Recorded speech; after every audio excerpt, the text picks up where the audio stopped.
Hello and welcome to this video where we will be talking about what matrices are, how they can be useful, and finally learning how to add and subtract them.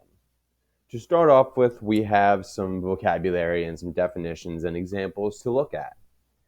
So the idea of a matrix. A matrix is basically just a table or an array of numbers in a kind of rectangular or square arrangement.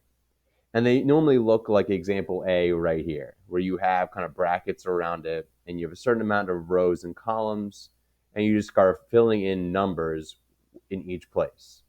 And this is an example of a 2 by 2 matrix.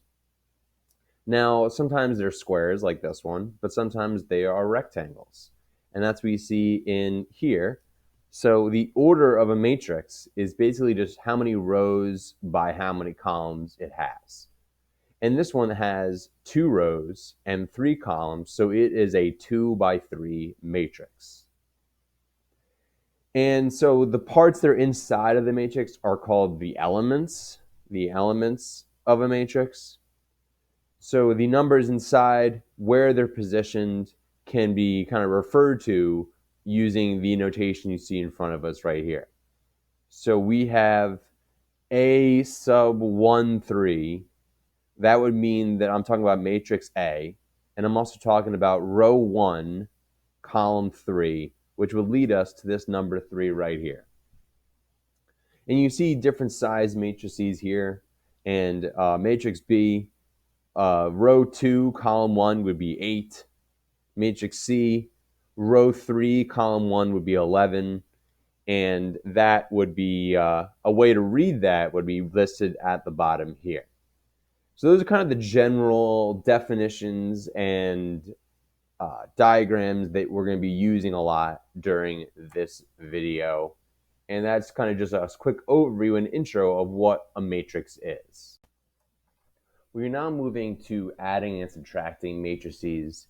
This will work very similar to the arithmetic you're already very familiar with when you are adding and subtracting any type of rational number or irrational number that you've done before. So when we are adding matrices in general, and even when we are subtracting them as well, the two things you want to remember are, one, that they must have the same dimensions, which means they have to have the same number of rows and the same number of columns for the addition to work out. And the second thing that you will need to know are that you are going to be adding the parts or subtracting the parts in the same locations. So we could say add slash subtract together the parts in the same locations. So as a quick run through of an example here, just without numbers involved, let's say that we have two matrices where we got our first one, and then we have our second matrix right there. So the first thing we would see is like, oh, well, they're both a 2 by 2 matrix, and we could even write that at the bottom. Oh, this is 2 by 2, and this is 2 by 2, 2 rows and 2 columns for both. So if I wanted to add these together, I need to look at what matches. So I'm going to basically be adding, A to E. I'm going to be adding B to F. And this is just how this would continue. C would be added to G. And finally, D is going to be added to H. And so that would result in a new matrix, which is still going to be 2 by 2. We're just going to have to draw it a little bigger. So we have A plus E in the first row, first column position. We have B plus F in our first row, second column position.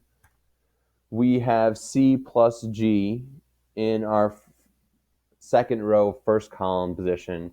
And finally, we have D plus H in our second row, second column position.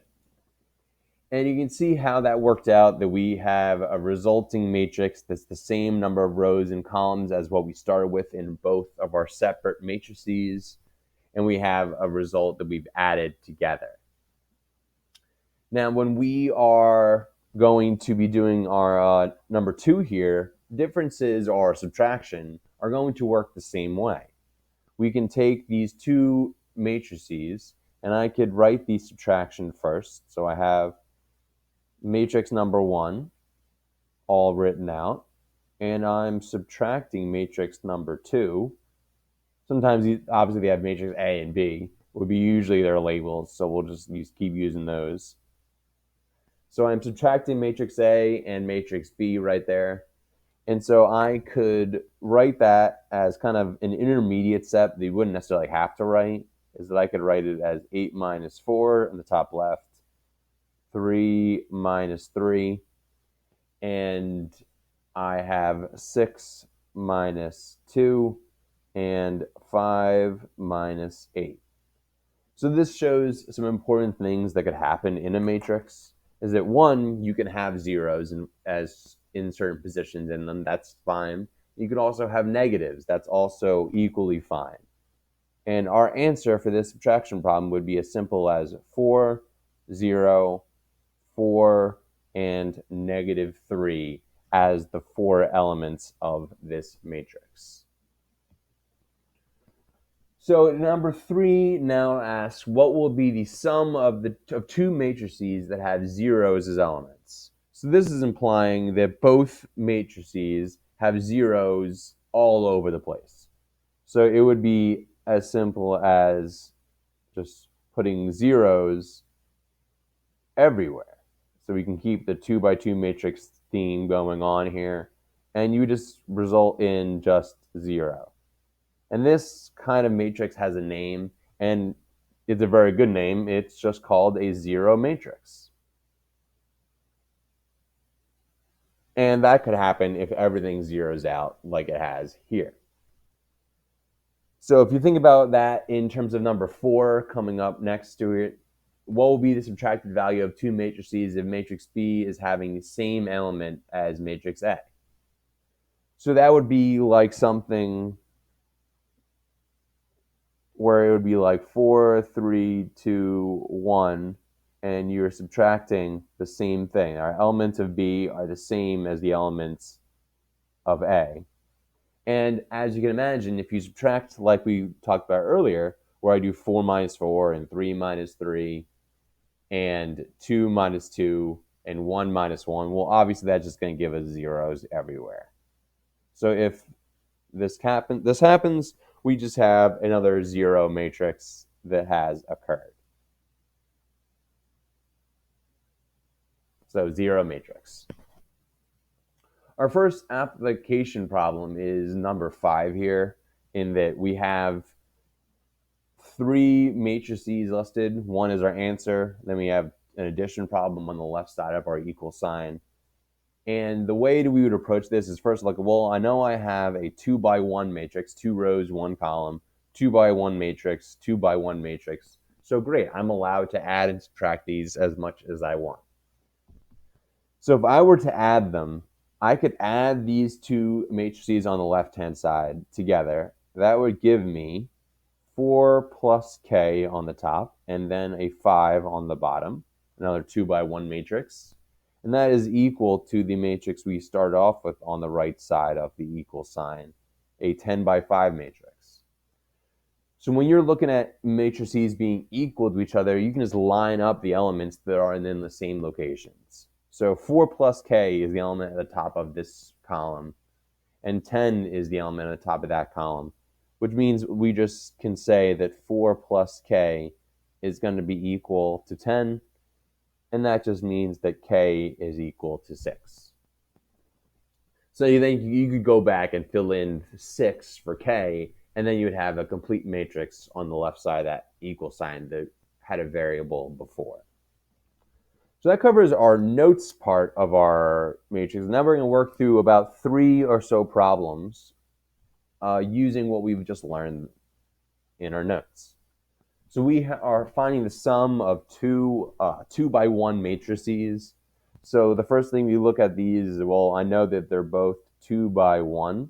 So I might want to record that just to make sure I know that I can do this. Sometimes you won't have that ability to do that. So now I can add them together, and I'm going to write my intermediate step having 4 plus 3 on the top and negative 7 plus 8 on the bottom. And that would then just become a 7 on the top and a positive 1 on the bottom. And I've completed that addition problem and found the sum. And so my answer is a matrix with the elements 7 and 1. And it is just like we started with, a 2x1 matrix. So let's move on to problem number. Another problem that we can work on coming up.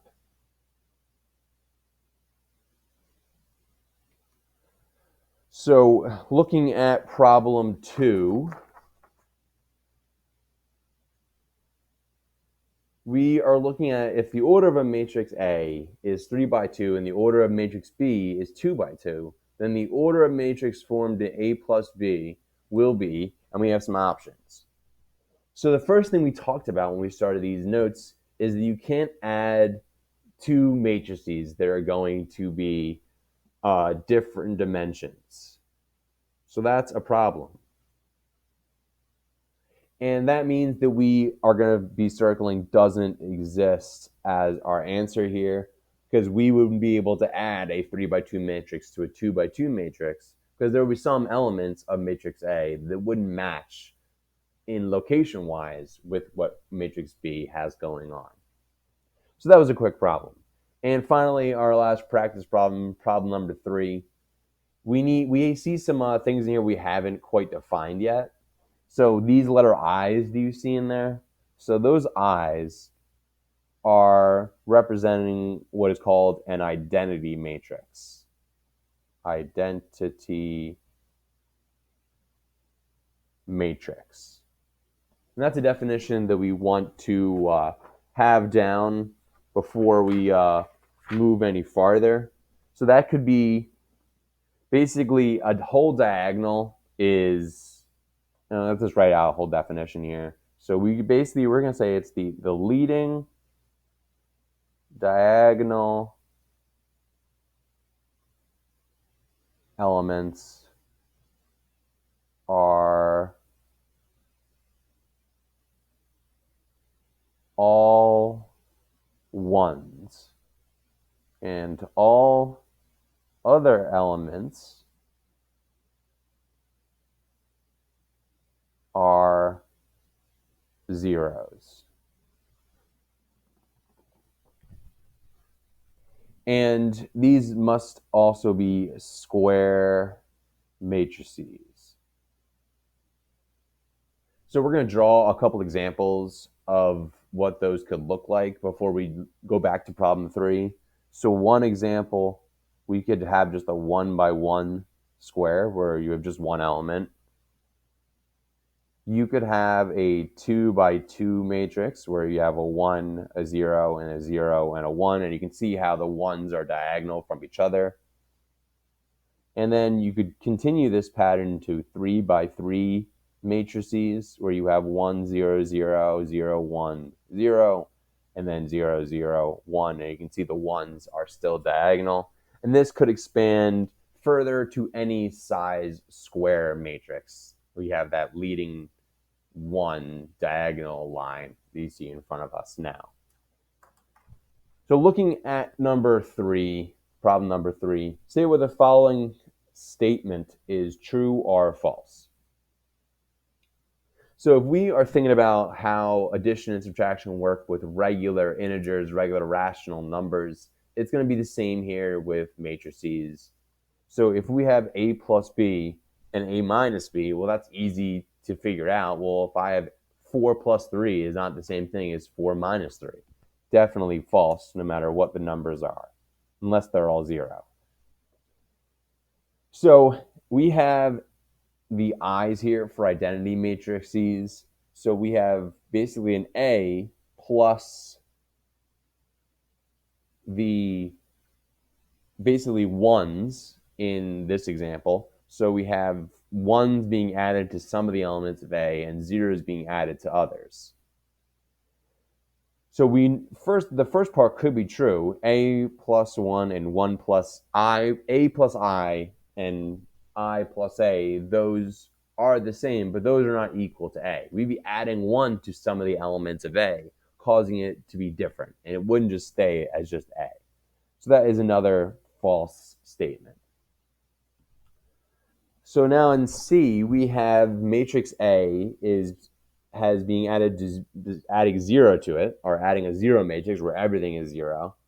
So whether you add something to 0 or 0 adds something, that's not changing anything. And when you add 0 to something, you're not changing the number at all. So that's a true statement. For A plus B equal to B plus A for matrices, just like 4 plus 3 is equal to 3 plus 4, we can do that with matrices too. So that's definitely true. For more addition, when you have just addition, your parentheses will not affect anything when you're doing arithmetic. So that is something that we don't need to worry about. And we can ignore those parentheses. So otherwise, now we're just adding things. And if you know about addition, then you can add things in any order you want. And that holds true for a matrix as well. And lastly, if you think of an example for A, if A was the number 4, 4 minus 0 and 0 minus 4 are not the same at all. And that would be the same for a matrix. Those would also not be the same at all. And that means that this last problem F in problem number 3 is false. And that covers some practice problems with matrices. And to end the video next, we're going to be looking at how matrices are used otherwise in math, and we're going to kind of quick run through that. We are now going to talk about applying matrices to some math we are more familiar with, and talking about how you might apply it to solve some problems. In front of us, we see a system of equations. That is what you would call this right here. We learned about these as part of algebra and math 1. So you could say this is a system of equations.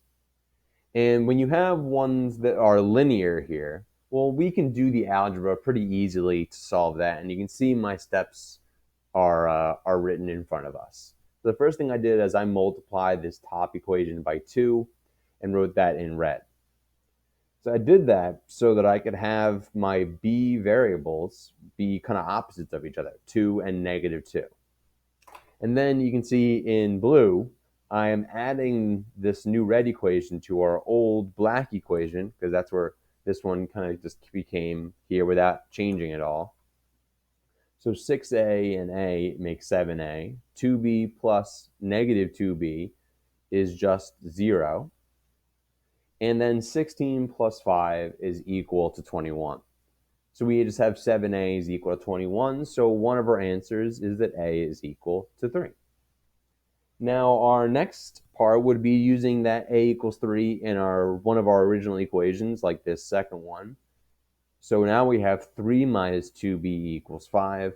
Using our algebra skills, we can figure out that b is equal to negative 1. So we've solved this linear equation. So we can write this original system of equations as a matrix. And it's going to end up being a two row by 3 column matrix, because we have 2 equations with kind of 3 parts of them, the 2 variable parts and then the 1 answer part as well. And we're about to walk through the steps of solving using a matrix like that. And keep in mind that matrices are very helpful when you might have multiple different linear equations or multiple different equations of various kinds. And you could have lots of equations, especially when you get into fields that might be using matrices in their everyday work. So the first thing we need to do is write our original system as a matrix. And I said that we're going to be looking for a 2-row by 3-column matrix. So let's draw that first. So we have our coefficients is what we're going to look for on the left-hand side. So we have a 3 and then a 1. And then that 8 is kind of on the end. And then we have a 1 as a coefficient and a -2. 1 and -2. And we have a 5 on the end. We want to, in this matrix, distinguish between coefficients and answers. Since we already know we have the variables kind of taken out of the process here for now.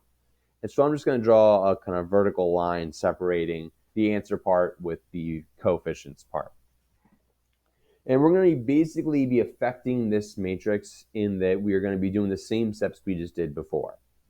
The problem is that we're going to need to be doing a kind of rewriting a matrix each time, but as you get more familiar with matrices, you'll be able to do these matrix operations just as easily as you might be doing arithmetic operations with regular rational numbers or integers.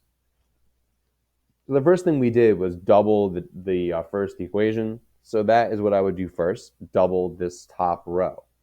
So that would mean that I would have 6, 2, and 16 with our bottom row unchanged.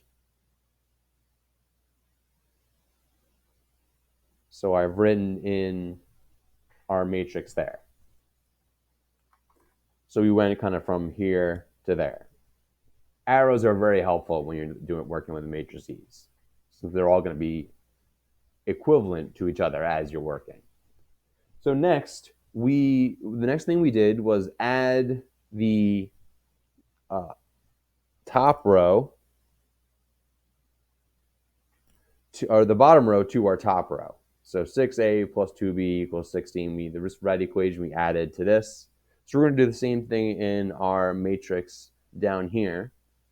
So if I took row 1 and added it to row 2 to added it to row 1, that would give me 6 plus 1 is 7.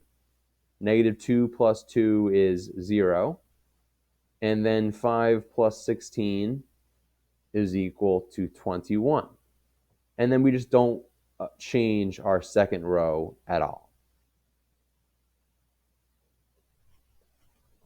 So the next thing we can do in this matrix here is divide our top row by 7. So divided by 7, divided by 7, divided by 7. And so we have now that 7 is being divided by 7, and it's just the 1. 0 divided by 7 is 0, and 21 divided by 7 is 3. And our bottom row is still unchanged. We have 1, -2, and 5. So we're pretty close to being done already. We already have our answer for A. We know that 1A is equal to 3, and that kind of solves that problem for us. Our next step is a little different than our algebra steps before, but what is going to happen is that we have now our matrix in purple right here. So we're going to be taking our row 2, we're going to subtract row 1 from row 2. So what that would mean, we'll do this in 2 steps so you can see what's happening. So row 1 is not changing. We still have the same things going on, but we're going to do row 2 minus row 1. So I would have 1 minus 1, -2 minus 0, and 5 minus 3. So if we continue with this matrix here, we'd have our first row, like I mentioned, unchanged. But now we have 0, -2, and 2. All there's left for us to do is just divide that second row by -2. And we would get a result of 1, 0, 0, 1, and 3, and -1. So I've used arithmetic here and some basic knowledge on matrices to show that 1a is equal to 3 and 1b is equal to -1. And this same strategy can be used for very large matrices. But the main thing from this video that we want to take towards tomorrow and our next lesson is that we need to know what a matrix is, how they're arranged, what elements are, what a zero matrix might be, and also obviously how to add and subtract them. We'll be going over more of the multiplying steps we saw a little bit of here in our next video. And that concludes our lesson today on introducing matrices and also adding and subtracting matrices as well. Thank you for watching.